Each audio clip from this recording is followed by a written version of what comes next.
Eu sou o Rafael, sou advogado do CIMI, Conselho Indigenista Missionário, advogado também da comunidade indígena Caingangue de todo Boa Vista, no Paraná.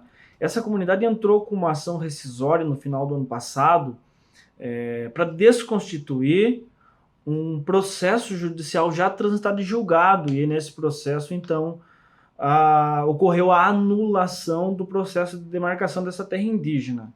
Só que o processo ele transitou em julgado sem que a comunidade conhecesse, não houve a citação da comunidade. Com base nisso, os indígenas entraram no Supremo Tribunal Federal com uma ação rescisória, como eu disse, e foi distribuída à ministra Rosa Weber. A ministra Rosa Weber, então, suspendeu, por meio de medida cautelar, os efeitos desse processo judicial que culminou na anulação da demarcação.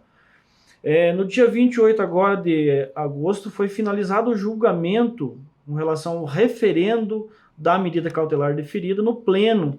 Então, por 8 votos a 2, o plenário do Supremo Tribunal Federal confirmou a decisão cautelar da ministra Rosa Weber, o que é muito importante. Primeiro, torna válida a portaria declaratória, que firmou então a validade, a legalidade do procedimento administrativo de demarcação, reconhecendo aquela terra como de posse e ocupação tradicional dos Caingangue. Então, portanto, o processo de demarcação, de novo, ele ganha validade e viabilidade jurídica. Então, a terra é indígena. Depois é conhecido aos índios, então, o litisconsórcio passivo necessário, que nada mais é do que o direito da comunidade indígena ser ouvida nos processos judiciais, porque esse direito é fundamental e é estendido a todos os brasileiros, e até então os indígenas não estavam sendo citados para responder aos termos da ação. Então o Supremo confirma a validade da portaria, do processo de demarcação, garante aos índios um direito fundamental que é de ser reconhecido como sujeito de direito e que a tutela ruiu em 5 de outubro de 88. Portanto, os indígenas devem ser citados nos processos judiciais e de serem ouvidos como tal. Nesse sentido, o Supremo ainda reconhece a legitimidade da ação, a legitimidade dos indígenas para propor ação rescisória e conferem a eles esse direito de serem ouvidos sob pena de nulidade.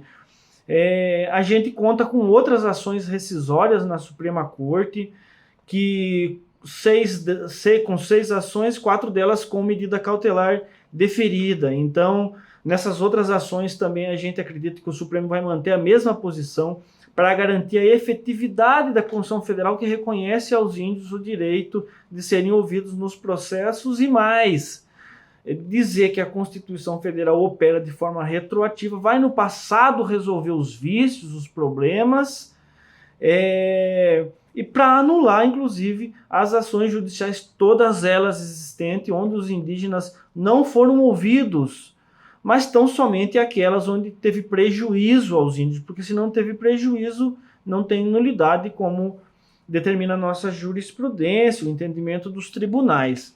Então, é um passo muito importante para a efetivação do que está escrito na Constituição Federal de 88, fazer justiça, fazer com que a Constituição Federal opere, então, de forma retroativa, anule os processos judiciais onde houve anulação de demarcação de terras indígenas e revigore, portanto, todos os processos judiciais que foram até então anulados na justiça com base na tese do marco temporal, que também é uma tese muito controversa, defendida pelos ruralistas e muito combatida pelos povos indígenas do Brasil.